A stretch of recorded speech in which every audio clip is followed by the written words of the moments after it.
旅人さん、それと将軍様、将軍様直々にいらっしゃるとはどういったご用件でしょうか？シャブ業にある茶道具を貸していただけますか？はい、今すぐ準備してまいります。将軍様は中庭でお休みになられていてください。将軍様がいらっしゃったことをすぐに当主様にお伝えしてまいります。茶道具は準備が整い次第お持ちいたしますので。いえ、彼に会いに来たわけではありません。休むよりもこの時間を使って旅人さんと話をするつもりです。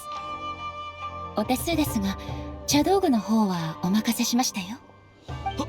はい、将軍様直々にいらっしゃったのです。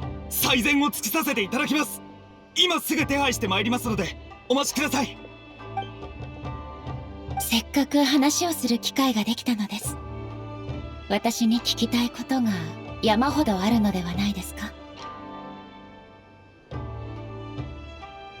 そうそう、おいらもそれが聞きたかったんだ。あの人の言ってた将軍様ってなんだかエイと全然違う気がするぞ。私がお茶を飲む機会はあまりなく、空いた時間はいつも武道の鍛錬に費やしていました。ですので、ほとんどの時間、彼は前任の雷神、つまり私の姉である雷電誠のためにお茶を入れていたのです。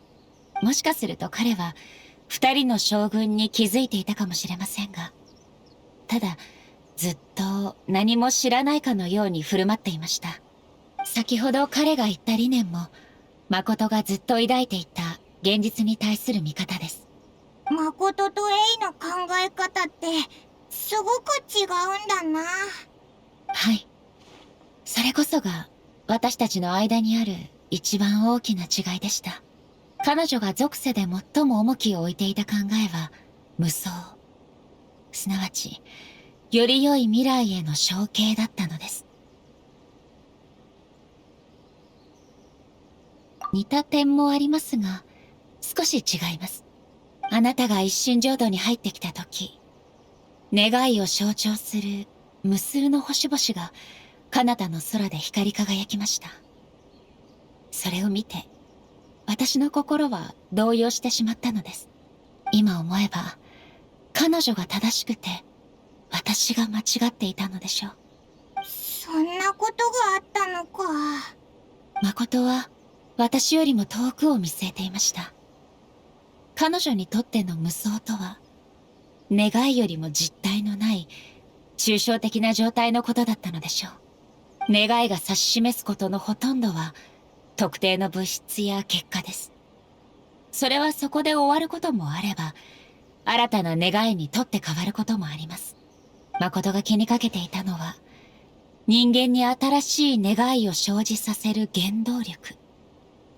その原動力は本能によるものであり、言い換えれば、それも一種の永遠なのです。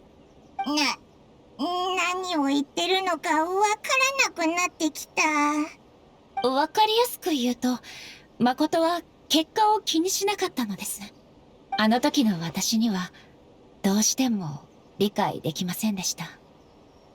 すべてが前へと流れているにもかかわらず、一体どうして永遠を保っていると言えるのでしょう。しかし、それが彼女の永遠に対する解釈でした。はい。以前の私は、彼女が何か底知れぬ英知を手にしたからだと考えていました。けれど、ようやく分かったのです。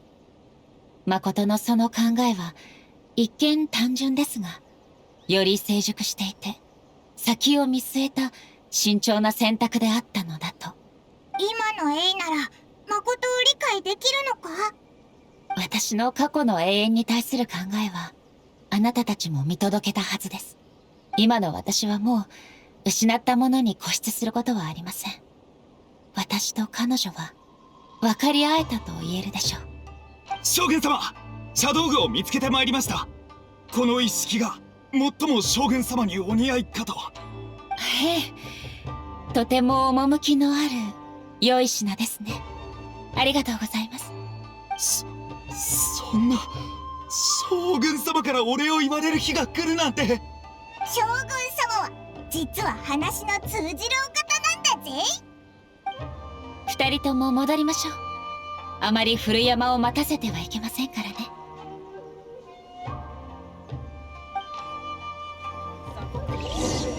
一体どのような影響をテイワットにもたらすのだろうか。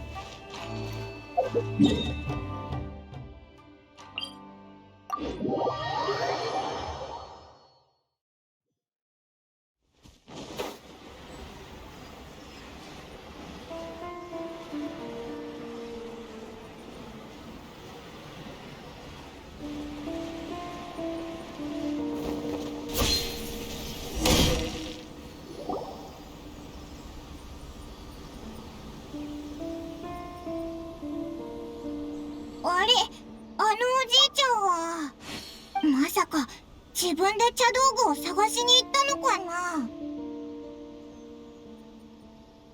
私たちが以前見た記憶と同じように、地脈の力をもってしても、そう長くは存在できないのかもしれません。じゃあ、あの人が入れたお茶を飲めないのか。それに、さようならも言えてないぞ。地脈の中にある情報は、あまりにも複雑で無秩序。このように再び彼に会えたこと自体が、すでに貴重な縁とも言えます。でも、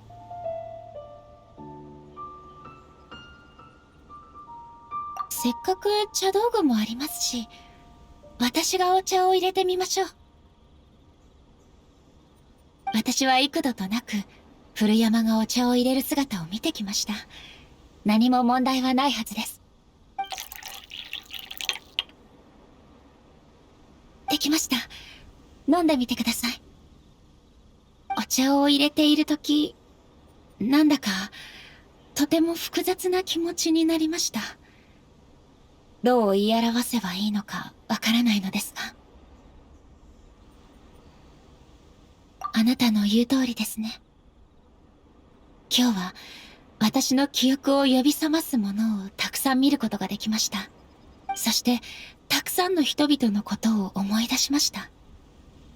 狐西宮、誠、それから私の目の前で去っていった友人たち。先ほど社奉行でお二人に話したのは、どれも比較的軽い話でしたが、今度は少し重い話をしたいと思います。500年前のあの災厄は、私から狐西宮という友を奪っただけではなく、誠とも永別させたのです。彼女もその災難で亡くなったのか。はい。彼女は私に黙って、一人でカーン・ルイヤに向かいました。私とは異なり、誠は武芸に秀でてはいません。ですので、何か危機が訪れた時は、いつも私が代わりに出向いていました。しかし、あの時はどうしても私を置いていかなければならなかったようで。いえ、私を背後に隠したと言った方が正しいでしょう。私が気づいた頃にはもう。そうです。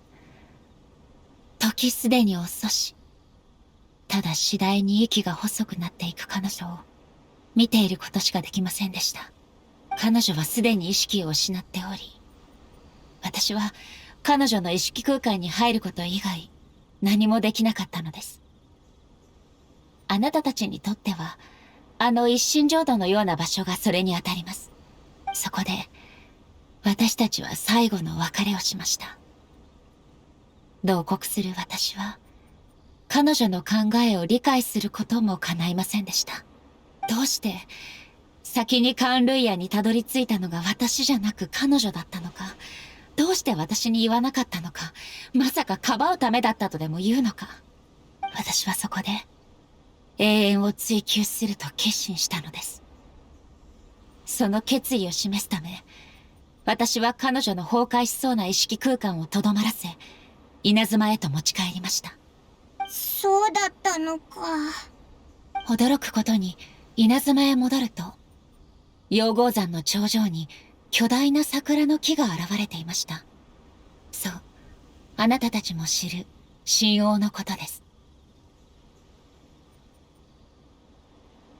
あなたと同じく、当時すべての人が当たり前のように神王は昔からあったと言っていました。なぜ私が驚いているのか、全く理解できないような顔をしていたのを覚えています。誰も疑う者はいませんでした。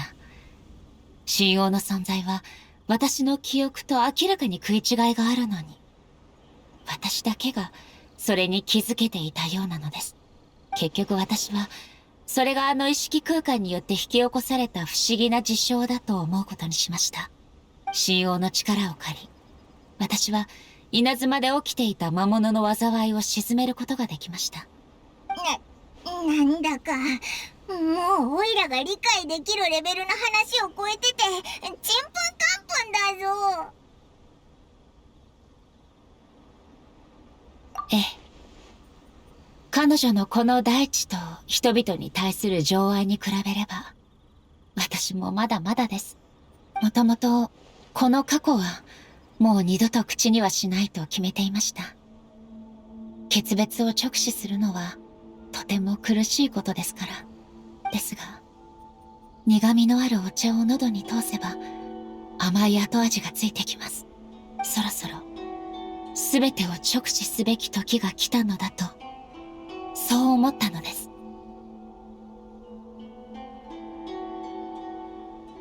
そうだ、エイはあの戦いを経験したんだろ。だったら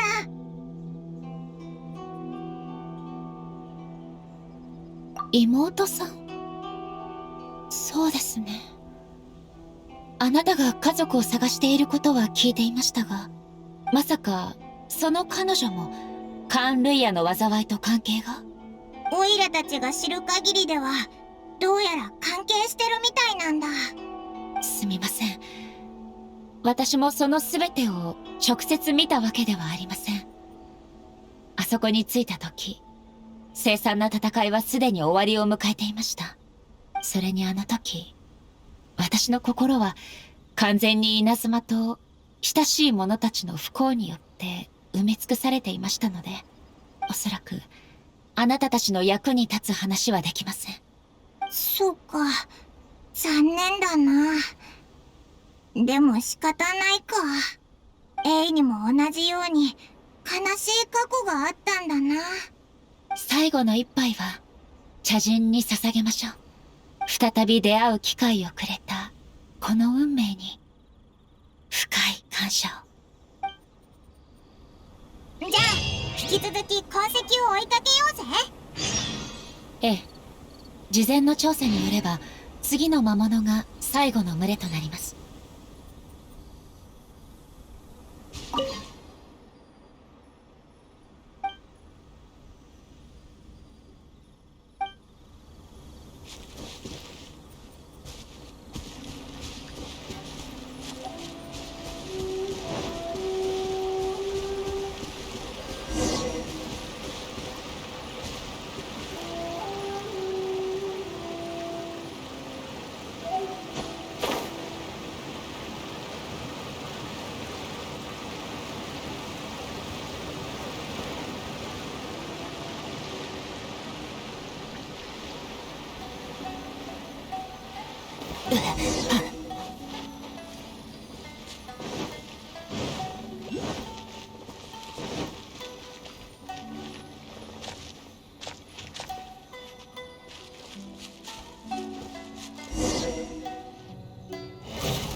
先ほどと同じように私に任せてください。おいおい、本当に大丈夫なのか？オイラたちを脅かすなよ。大丈夫です。戦闘は私の最も得意とすることですので。逃げ道はありません。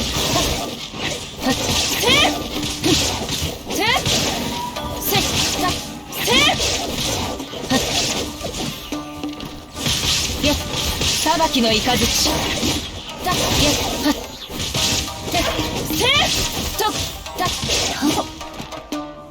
丈夫か？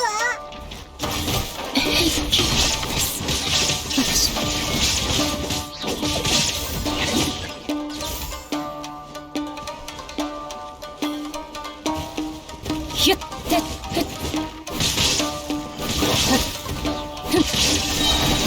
稲光、すなわち永遠なり。邪魔者の粛清を。逃げ道はありません。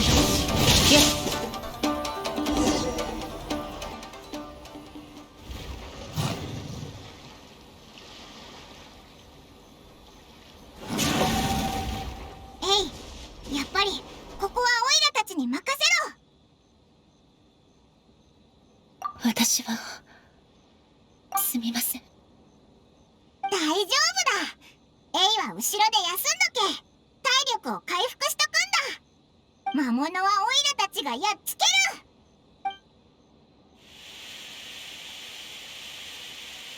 あれ、またあの光だ。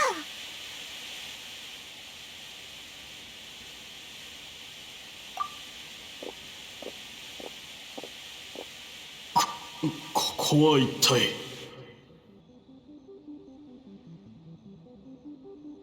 それに君たちは。将軍様、将軍様、まさか怪我をされているのですか？平気です。ただ体が思うように動かないだけで。我ら幕府武士、必ずや将軍様を最後まで守り抜いてみせましょう。野郎ども、かかれ！また魔物が攻めてきたぞ。いけません。危険すぎます。これこそ我々の使命です。危険を恐れていては花から武器など握ってはおりません。将軍様、ご安心を。このような苦境に立たされた時こそ、神によって与えられた我々の力が意味を持つのです。それって神の目？そうです。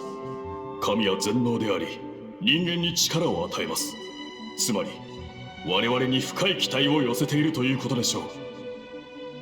そして将軍様が苦境に立たされている今、我々はその誓いを果たさねばなりません。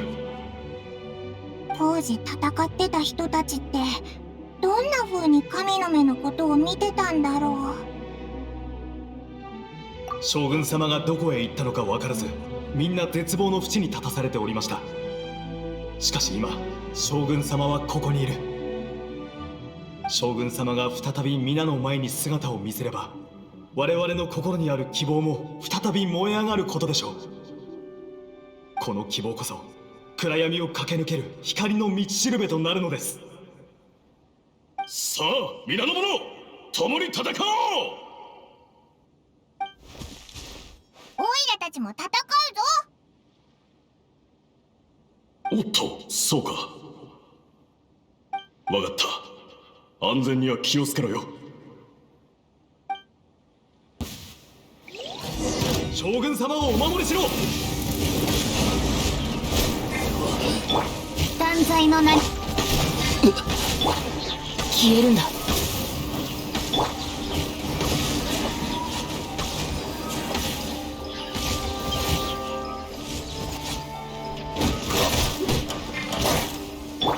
影の影。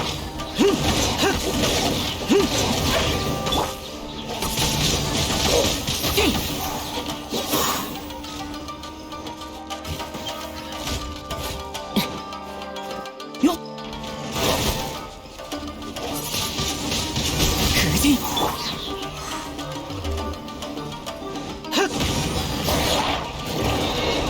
判決を下す。姿を見せよ。元気出してよ。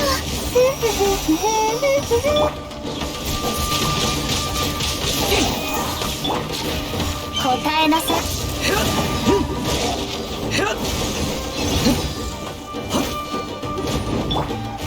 風と共に去れ。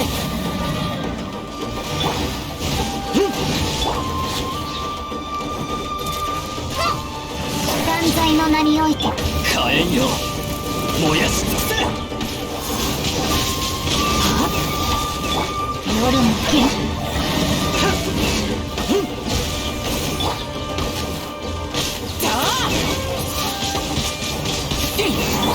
判決を下す。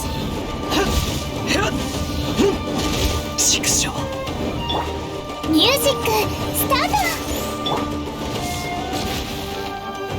姿を。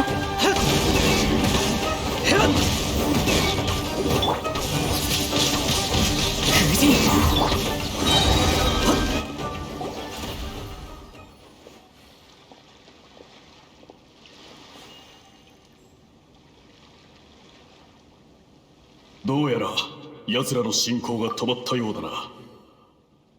こんなにも激しい戦いを経験したのは初めてだ。ありがとうございます。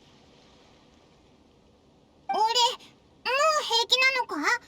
まだ休んでてもいいんだぞ。問題ありません。少し良くなりました。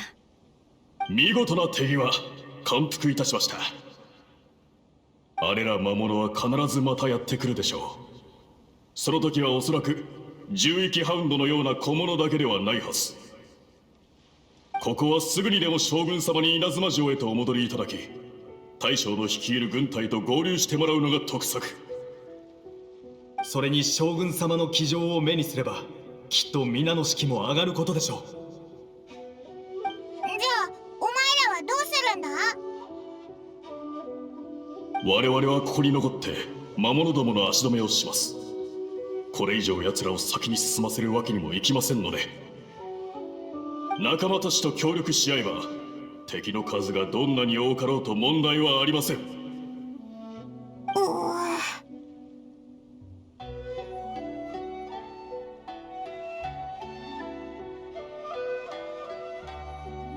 お任せください。戦うことこそ俺たちが最も得意とすることですから。将軍様は特別な存在。将軍様だけがこの絶望的な現状を覆し、我々を未来へと導くことができる。稲妻がいかなる脅威にさらされようとも、我々には将軍様を永遠に信じ続けるだけの理由があるのです。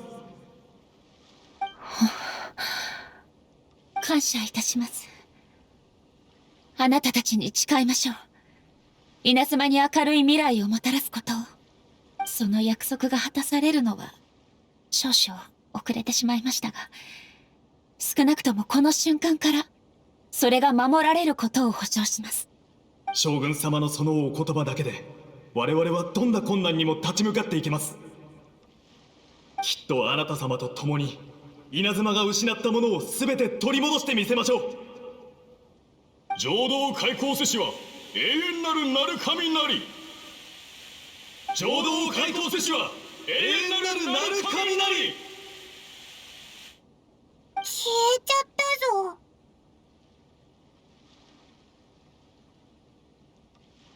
彼らに対してであり、私に対してです。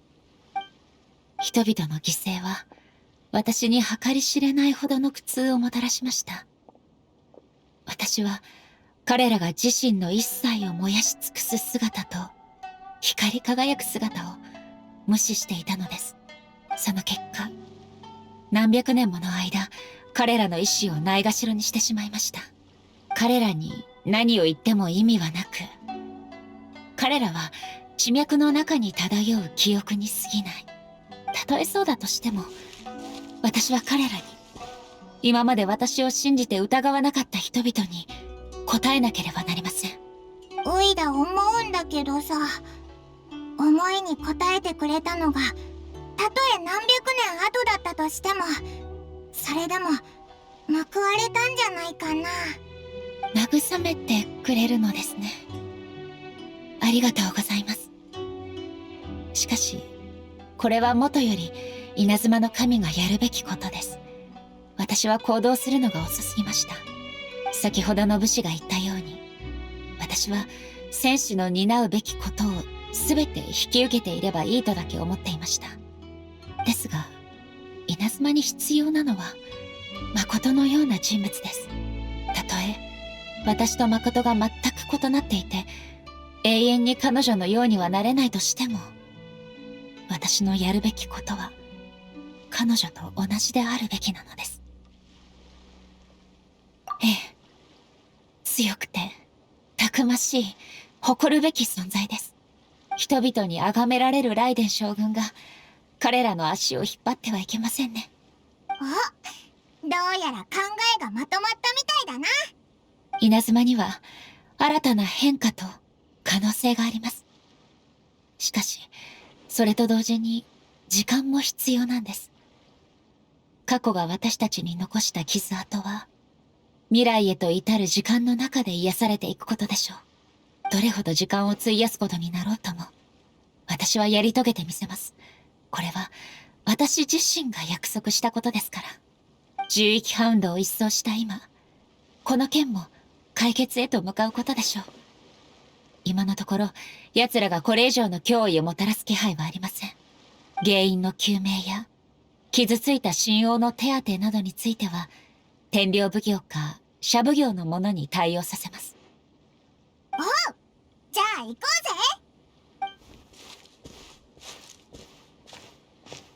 ぜ。エイ、すごく落ち着いてるように見えるけど、内心はざわついてるんじゃないかな。なんかエイってここ最近ですごく変わったよな。お、どうしたんだエイ。早く行こうぜ。どうしたんだよ。また具合が悪くなったのか。体が動きません。どうやら事態は私の思っていた以上に深刻なようです。いえ、彼女が私を呼んでいます。今が絶好の機会でしょう。私の体を支えていただけませんか。鳴神大社の下にある洞窟へ行きましょう。洞窟？中に何かあるのか？そここそが過去を断ち切り未来へと進むための戦場です。